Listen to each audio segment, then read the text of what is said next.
도장 찍겠습니다. 병실 침대 옆에서 아기 침대가 삐걱거리며 밀려나가고 있었습니다. 갓 태어난 아이가 실려나가는 그 순간 병실이 얼어붙었습니다. 이혼 서류를 내밀었던 시어머니도, 팔짱을 낀 채 비웃던 상간녀도, 벽에 등을 기댄 남편도 일제히 굳어버렸습니다. 산후 출혈로 창백하게 누운 여자는 눈 하나 깜짝하지 않았습니다. 피가 맺힌 손으로 볼펜을 집어들었습니다. 그 누구도 이 여자의 과거를 몰랐습니다. 다음 날 시댁이 무너지기 시작했습니다. 평범해 보이는 사람들의 숨겨진 이야기 매일 전해드립니다. 아직 구독 안 하셨다면 지금 구독 버튼 눌러주세요. 알림 설정까지 해두시면 내일 이야기도 바로 만나실 수 있습니다. 지금으로부터 5년 전 겨울로 돌아갑니다.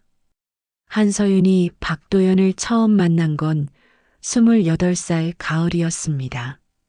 당시 서윤은 서울 도심 한복판에 있는 대형 로펌 건물 지하 주차장에 차를 세우고 있었습니다. 짧게 자른 머리에 검은 정장, 서류 가방을 어깨에 걸친 모습이었죠. 엘리베이터 안에서 마주친 도연은 부드러운 미소와 말 잘 듣는 인상으로 서윤의 마음을 얻었습니다. 반년쯤 만났을 때 도연이 조심스럽게 말을 꺼냈습니다. 어머니가 며느리가 바깥일 하는 걸 좋아하지 않으신다고 결혼하면 잠시만 쉬어도 되지 않겠냐고 했습니다. 잠시라는 말을 서윤은 믿었습니다. 결혼식이 끝나던 날 밤 시어머니 박금내는 서윤의 손을 잡고 웃으며 말했습니다. 우리 집대는 내가 이어줘야 해. 아들 하나만 낳아주면 뭐든 해줄게. 서윤은 그 손의 온도가 차갑다는 걸 알아챘지만 아무 말도 하지 않았습니다. 시집살이는 첫날부터 시작되었습니다. 박금내는 서윤을 금내산업거래처 접대 자리에 빠짐없이 불러냈습니다.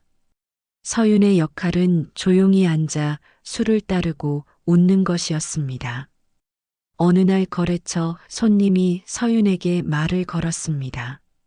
뭐 하시던 분이에요? 눈빛이 예사롭지 않은데.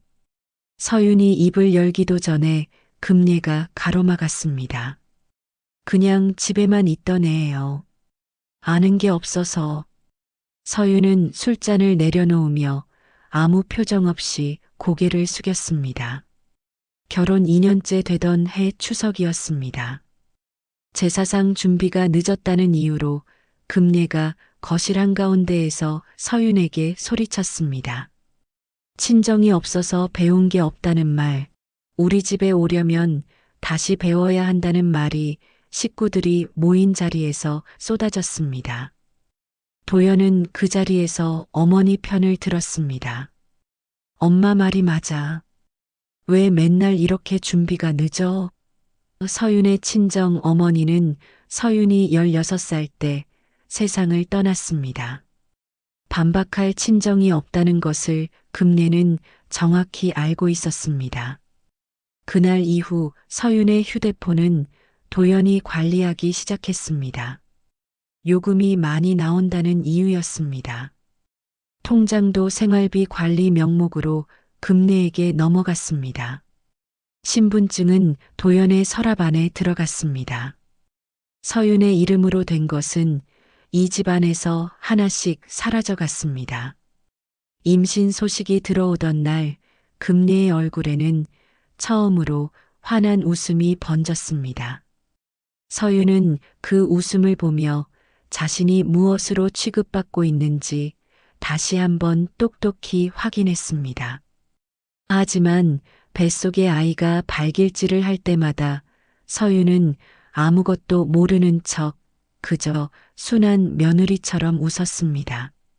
속으로는 조용히 준비하고 있었습니다. 출산 예정일 사흘 전 새벽이었습니다. 서윤은 배가 당기는 느낌에 눈을 떴습니다. 옆자리는 비어 있었습니다. 도연은 며칠째 회사 일이 바쁘다며 들어오지 않았습니다. 서윤은 혼자 짐 가방을 들고 택시를 불렀습니다. 병원 접수대 앞에서 이름을 말하는 서윤의 목소리는 흔들리지 않았습니다. 진통은 12시간 넘게 이어졌습니다. 분만실 천장을 바라보며 서윤은 이를 악물었습니다. 손을 잡아줄 사람은 없었습니다. 오전 11시 40분 아이가 태어났습니다. 간호사가 포대기에 쌓인 아이를 서윤의 품에 안겨주었습니다. 서윤은 아이의 얼굴을 내려다보았습니다. 눈물이 났습니다. 처음으로 아무런 이유 없이 그냥 눈물이 흘렀습니다. 그 평온함은 2시간도 채가지 않았습니다. 병실 문이 거칠게 열렸습니다. 박금례가 두꺼운 밍크 코트를 펄럭이며 들어섰습니다. 그 뒤로 도연이 따라 들어왔고 도연의 팔에는 낯선 여자가 매달려 있었습니다. 금례산업경리 오수진이었습니다. 화려한 붉은 원피스에 명품 가방을 든 오수진은 병실을 훑어보며 코를 찡그렸습니다. 금례가 아기 침대 손잡이를 덥석 잡았습니다. 바퀴가 삐걱거리며 움직이기 시작했습니다. 서윤이 상체를 일으키며 소리쳤습니다. 어머니, 지금 뭐 하시는 겁니까? 금례가 누런 서류 봉투를 침대 위로 집어던졌습니다. 봉투 안에서 이혼합 비서와 친권 포기각서가 흘러나왔습니다. 아들 낳아줬으면 할 일 다 한 거야. 도장 찍고 나가. 서윤이 도연을 바라보았습니다. 도연은 창밖을 보고 있었습니다. 서윤은 천천히 시선을 거두었습니다. 오수진이 서윤의 침대 협탁을 뒤지기 시작했습니다. 손가락이 낡은 손수건에 닿았습니다. 손수건 안에는 작은 은반지가 들어 있었습니다. 서윤의 친정 어머니가 남긴 유품이었습니다. 오수진이 반지를 집어들며 실실 웃었습니다. 이거 팔면 밥값은 나오겠네. 그러고는 서윤의 손가락에서 반지를 억지로 빼앗았습니다. 그 짧은 순간 서윤의 손등에 손톱 자국이 생기며 피가 맺혔습니다. 서윤은 그 손을 내려다보았습니다. 붉은 핏방울이 흰 침대 시트 위로 떨어졌습니다. 그 순간 서윤의 머릿속에서 무언가가 차갑게 정렬되는 소리가 났습니다. 서윤이 천천히 볼펜을 집어들었습니다. 이혼합 비서에 친권 포기각서에 망설임 없이 서명했습니다. 금례가 당황한 듯 눈을 치켜떴습니다. 매달릴 줄 알았던 며느리가 오히려 먼저 도장을 찍어버린 것입니다. 가져가세요. 대신 오늘 이 방에서 있었던 일 저도 똑똑히 기억하겠습니다. 도연이 서윤의 지갑과 휴대폰을 집어들었습니다. 신분증도 꺼냈습니다. 나중에 돌려준다고 했습니다. 경호원처럼 서 있던 남자 둘이 서윤의 어깨를 잡아 복도로 밀어냈습니다. 서윤의 입술이 터져 피가 흘렀습니다. 병실 문이 닫혔습니다. 문 너머에서 아이의 울음소리가 들렸습니다. 서윤은 복도 바닥에 두 손을 짚고 천천히 일어났습니다. 주머니 안에는 동전 몇 개가 전부였습니다. 엘리베이터 문이 열리고 서윤은 그 안으로 걸어 들어갔습니다. 문이 닫히는 순간까지 서윤은 울지 않았습니다. 병원 자동문 밖으로 나서자 칼바람이 서윤의 뺨을 사정없이 때렸습니다. 한겨울 밤이었습니다.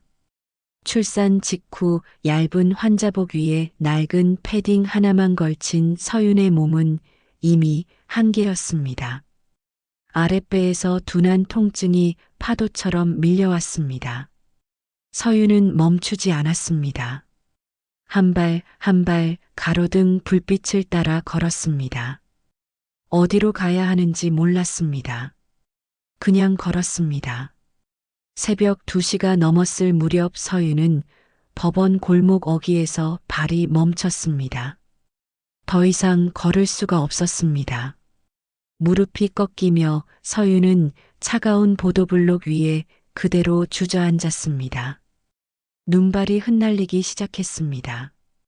그때 골목 안쪽에서 불빛 하나가 새어나왔습니다. 허름한 국밥집이었습니다.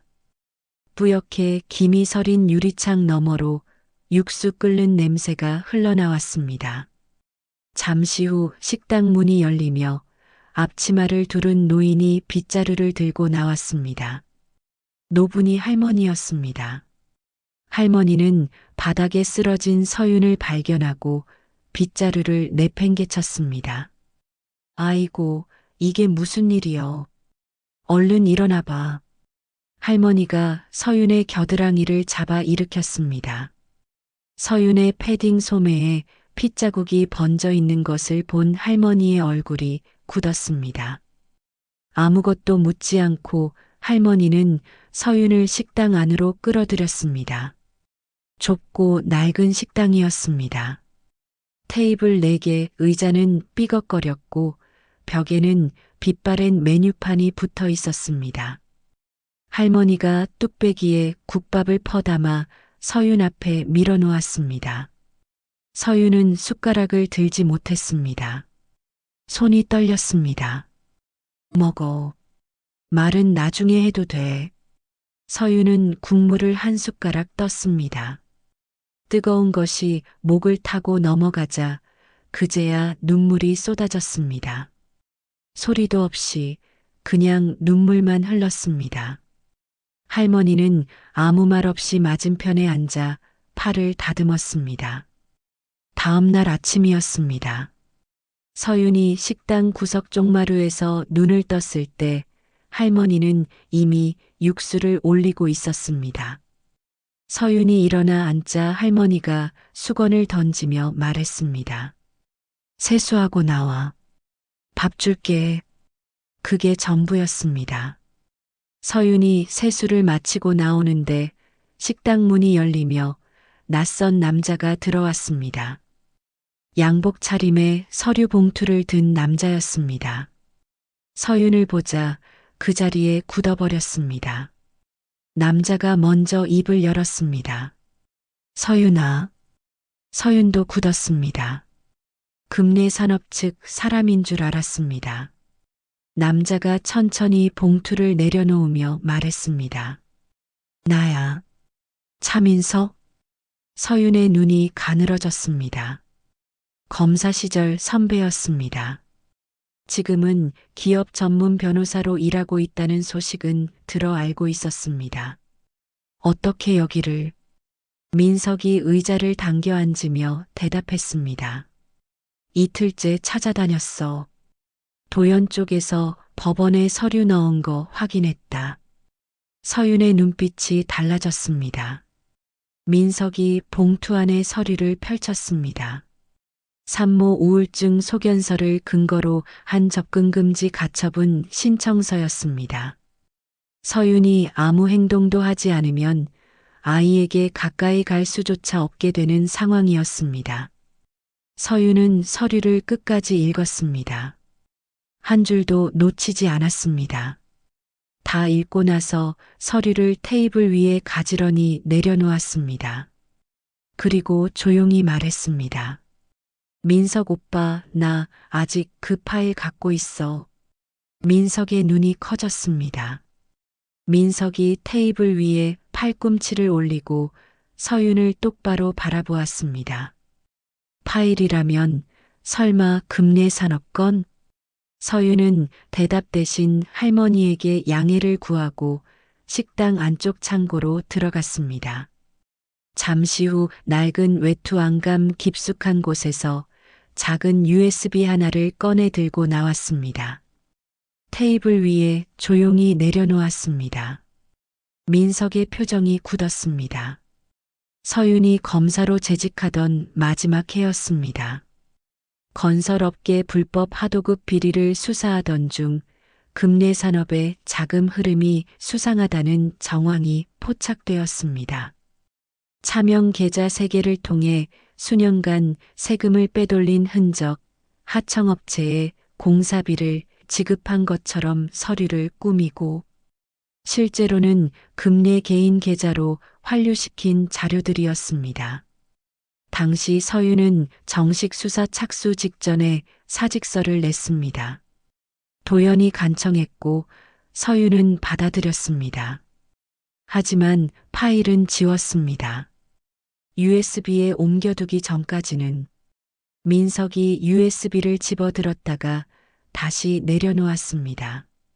서윤아, 이걸 어떻게 쓸 생각이야? 세무당국이랑 공정거래위원회에 낼 거야. 내부 고발 자료로. 민석이 낮게 한숨을 내쉬었습니다. 그렇게 하면 금내 산업 흔들리는 건 맞아. 근데 시간이 걸려. 그 사이에 양육권 가처분은 내가 불리해. 지금 내 손에 아무것도 없잖아. 신분증도 돈도 주소지도. 서윤은 민석의 말을 끊지 않고 끝까지 들었습니다. 민석이 말을 이었습니다. 내가 도와줄 수는 있어. 근데 선 하나만 확실히 해두자. 회색지대는 없어. 합법으로만 가는 거야. 그게 느리고 답답해 보여도. 서윤이 민석을 바라보았습니다. 잠시 침묵이 흘렀습니다. 알아. 나도 그걸로 할 거야. 민석이 처음으로 입꼬리를 올렸습니다. 그럼 순서를 짜자. 두 사람은 테이블 위에 서류를 펼쳤습니다. 노분이 할머니가 국밥 2그릇을 소리 없이 갖다 놓고 돌아섰습니다. 민석이 먼저 움직였습니다. 서윤의 신분증 재발급을 위한 절차를 대리로 밟았고 도연 명의로 묶인 서윤의 계좌를 분리하기 위한 법적 조치를 시작했습니다. 같은 시각 서울 강남 금내산업 본사에서는 박금내가 거래처 대표들을 불러 모아 회의를 열고 있었습니다. 이 자리는 금내산업의 올해 핵심 납품 계약을 재확인하는 자리였습니다. 금내는 이 자리에 서윤도 부르게 했습니다. 이혼한 전 며느리를 불러 사람들 앞에서 망신을 주려는 의도였습니다. 서윤은 그 연락을 받고 거절하지 않았습니다. 민석이 말렸습니다. 거기 왜 가려고 해? 금내가 돈 놓는 거잖아. 서윤이 외투를 여미며 대답했습니다. 알아. 근데 나도 볼 게 있어. 민석은 더 말리지 않았습니다. 대신 서윤의 뒤를 따라 나섰습니다. 회의실로 향하는 복도에서 서윤은 걸음을 멈추지 않았습니다. 유리문 너머로 거래처 대표들이 보였습니다. 금내가 상석에 앉아 있었습니다. 도연도 있었습니다. 서윤이 문을 열고 들어서는 순간 금내의 눈이 가늘어졌습니다. 비웃음이 입꼬리에 걸렸습니다. 서윤은 빈 의자를 당겨 앉았습니다. 가방을 무릎 위에 올려놓고 손을 가지런히 모았습니다. 금내가 입을 열려는 순간이었습니다. 서윤이 먼저 아주 조용한 목소리로 말했습니다. 시작하기 전에 차명계좌 흐름부터 설명해 드릴까요? 회의실이 얼어붙었습니다. 회의실 안이 완전히 조용해졌습니다. 거래처 대표들이 서로 눈치를 보았습니다. 금내의 손이 테이블 위에서 미세하게 떨렸습니다. 도연의 얼굴이 창백해지기 시작했습니다. 서윤은 아무도 바라보지 않았습니다. 가방에서 서류 한 묶음을 꺼내 테이블 위에 펼쳤습니다. 2002년부터 2005년까지 금내산업명의 하청 지급 내역입니다. 보시면 아시겠지만 실제 공사 완료 전에 대금이 선지급된 건이 17건입니다. 수령 계좌는 모두 동일명의 차명 계좌로 연결되어 있고요. 금례가 자리에서 일어났습니다. 이게 무슨 짓이야? 당장 저 서류 치워. 서윤은 움직이지 않았습니다. 거래처 대표 한 명이 자리에서 서류를 집어들었습니다. 숫자를 훑어보는 눈빛이 달라졌습니다. 도연이 서윤에게 다가왔습니다. 낮은 목소리로 으름장을 놓으려 했습니다. 야, 너 지금 뭐 하는 거야? 당장 나가. 서윤이 처음으로 도연을 똑바로 바라보았습니다. 도연은 그 눈빛에서 무언가를 발견하고 반걸음 물러섰습니다. 서윤의 눈은 겁을 먹은 사람의 눈이 아니었습니다. 서윤이 자리에서 일어나며 말했습니다. 저는 오늘 여기서 드릴 말씀은 다 드렸습니다. 나머지는 담당 기관에서 확인하실 수 있을 겁니다. 그리고 서류를 챙겨 가방에 넣고 회의실을 나섰습니다. 복도에서 기다리던 민석이 서윤의 얼굴을 보았습니다. 민석이 낮게 말했습니다. 너 검사 때 그 눈빛이다. 서윤이 짧게 대답했습니다. 원래대로 돌아온 거야. 그날 저녁 민석의 사무실이었습니다. 민석이 자료를 검토하며 말했습니다. 이 정도면 세무당국 움직이기 충분해. 근데 서윤아, 한 가지 더 알아야 할 게 있어. 민석이 별도 서류를 꺼내 내밀었습니다. 도연과 오수진의 이름이 함께 적힌 금례산업 내부 자금 이동 내역이었습니다. 서윤이 USB에 담아둔 원본 자료에는 없던 내용이었습니다. 도연이 오수진이랑 공모해서 회사 자금 빼돌린 거야. 이건 별도 횡령건이야. 서윤은 서류를 받아들고 한 줄씩 읽었습니다.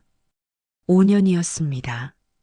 서윤이 시집살이를 견디는 동안 도연은 회사 돈을 빼돌리고 있었습니다. 서윤의 손이 아주 잠깐 멈췄습니다. 그러나 표정은 바뀌지 않았습니다. 같이 넣어. 민석이 고개를 끄덕였습니다.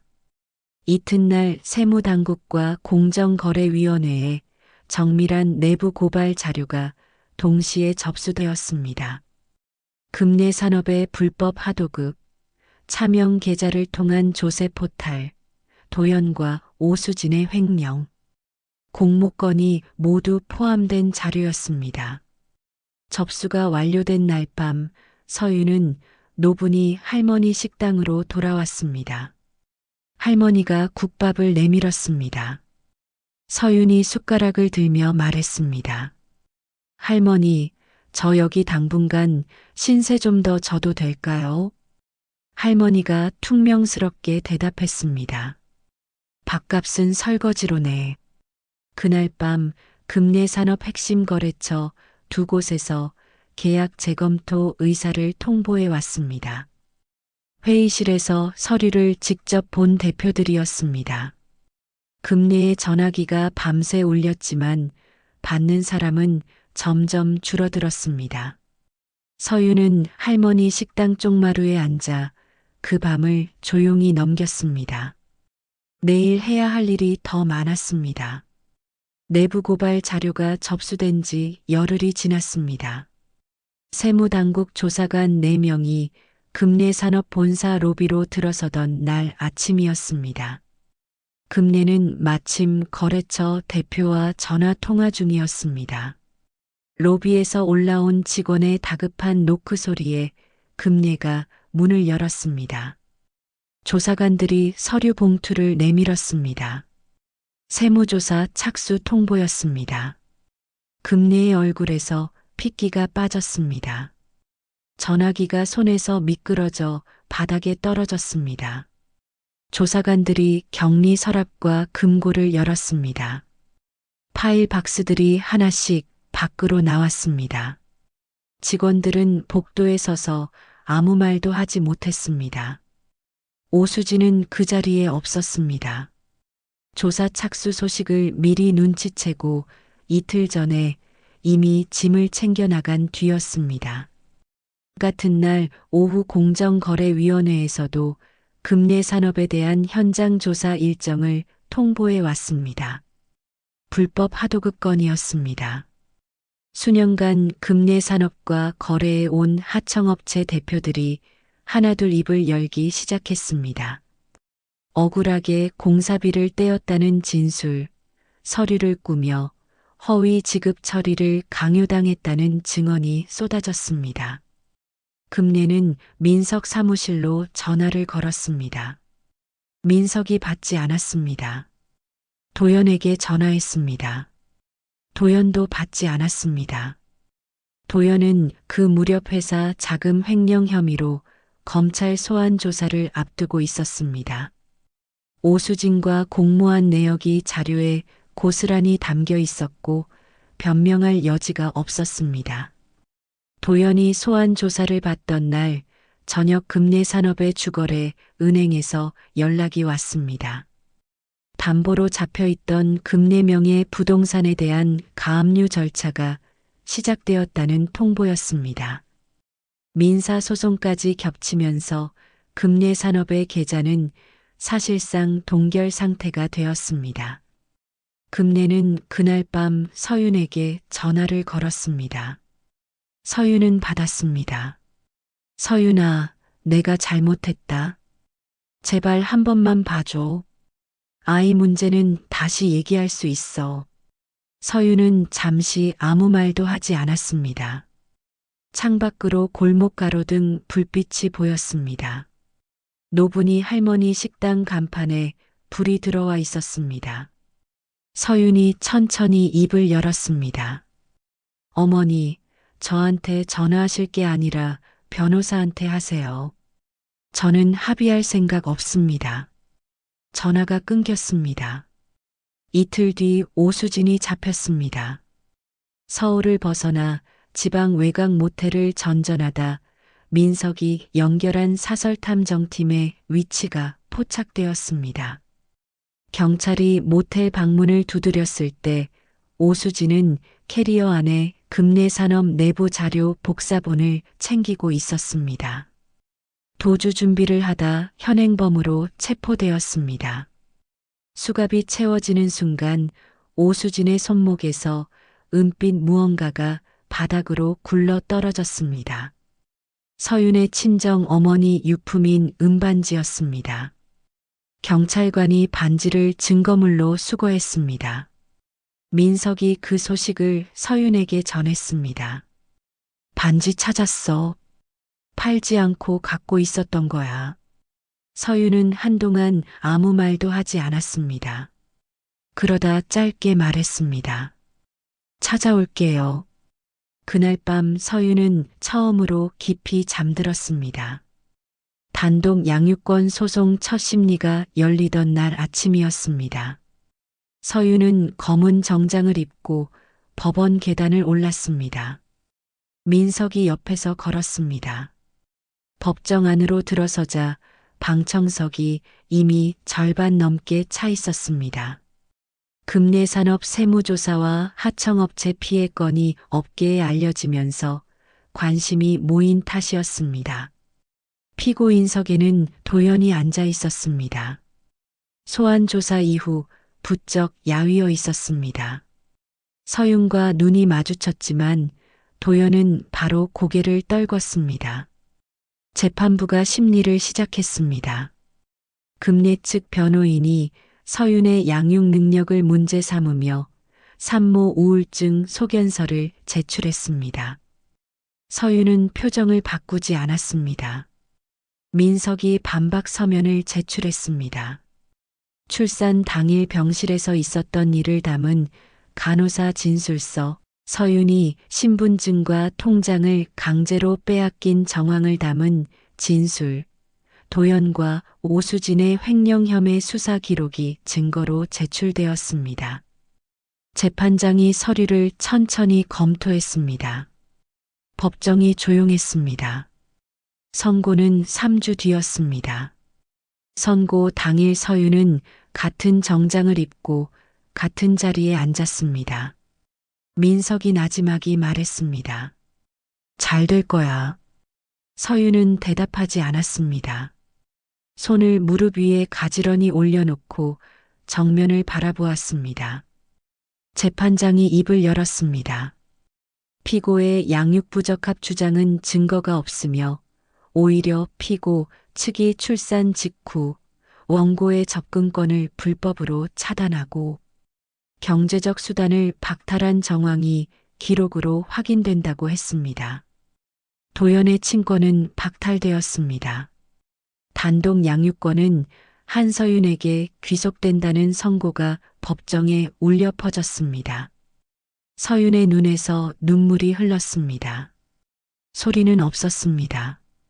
그냥 눈물만 흘렀습니다. 법원 청사 밖으로 나온 서윤은 민석이 건네는 서류 봉투를 받아들었습니다. 봉투 안에는 작은 비닐 봉투 하나가 들어 있었습니다. 은반지였습니다.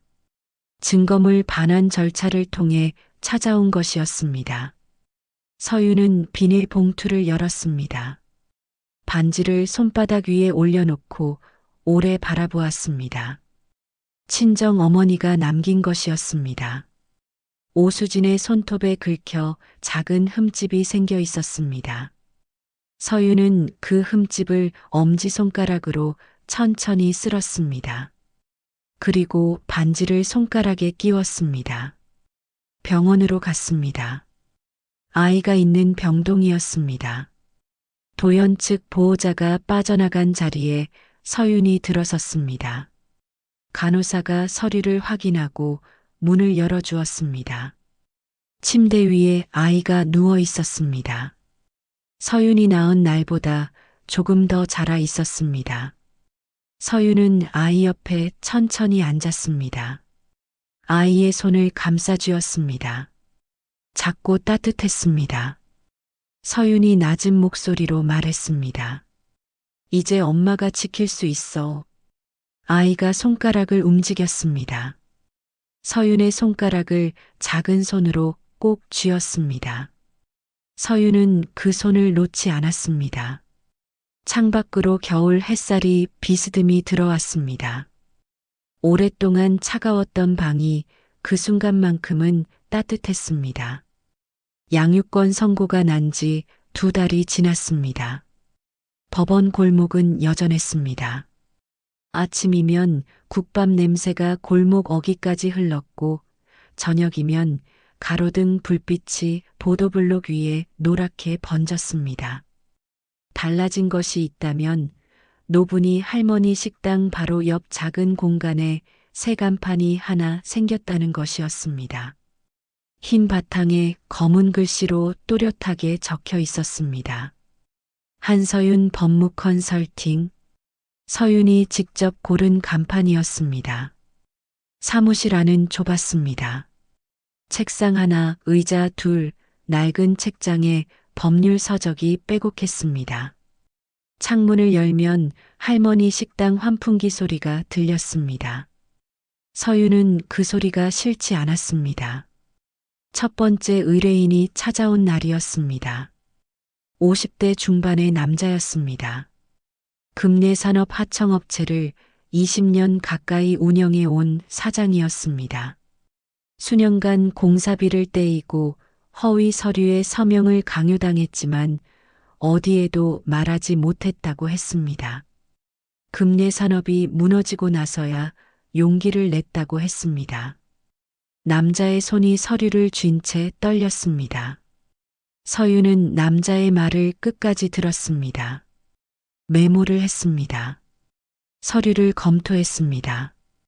그리고 계약서를 꺼내 테이블 위에 올려놓았습니다. 제가 맡겠습니다. 서윤이 펜을 들었습니다.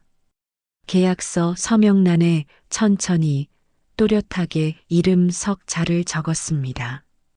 한서윤. 누군가의 며느리도 누군가의 아내도 아닌 자기 이름이었습니다. 남자가 고개를 숙이며 말했습니다. 잘 부탁드립니다. 서윤이 고개를 들어 남자를 바라보며 대답했습니다. 제가 더 잘 부탁드립니다. 그 무렵 박금례는 전 재산 가압류가 풀리지 않은 채 혼자 작은 월세방에 살고 있었습니다. 업계에서 이름이 완전히 지워진 뒤였습니다. 도연은 횡령 혐의로 재판을 받고 있었습니다. 오수진은 구속된 상태였습니다. 세 사람 중 서윤에게 연락을 시도한 것은 도연뿐이었습니다. 민석을 통해 한 번만 만나달라는 말을 전해왔습니다. 서윤은 짧게 답했습니다. 할 말 없다고. 어느 저녁 서윤이 아이를 데리고 할머니 식당에 들렀습니다. 할머니가 아이를 보더니 앞치마로 손을 닦으며 다가왔습니다. 어이구, 이 녀석 봐라. 눈이 엄마 쏙 빼닮았네. 할머니가 아이의 볼을 손가락으로 콕 찌르자 아이가 까르르 웃었습니다. 서윤이 그 모습을 바라보며 웃었습니다. 할머니가 국밥을 2그릇 떠오며 물었습니다. 일은 잘 돼가? 서윤이 숟가락을 들며 대답했습니다. 조금씩이요. 할머니가 맞은편에 앉으며 말했습니다. 조금씩이면 충분해. 한꺼번에 다 되는 건 없어. 서윤은 국물을 한 모금 마셨습니다. 뜨거웠습니다. 처음 이 골목에서 쓰러지던 날 밤에도 이 온기가 서윤을 살렸습니다. 그날 밤 서윤은 아이를 재우고 사무실에 혼자 남았습니다. 책상 위에는 내일 검토해야 할 서류가 쌓여 있었습니다. 창밖으로 골목 가로등 불빛이 보였습니다. 서윤은 손가락에 끼워진 은반지를 한번 내려다보았습니다. 그리고 서류를 펼쳤습니다. 할 일이 있었습니다. 지킬 사람이 있었습니다. 그것으로 충분했습니다.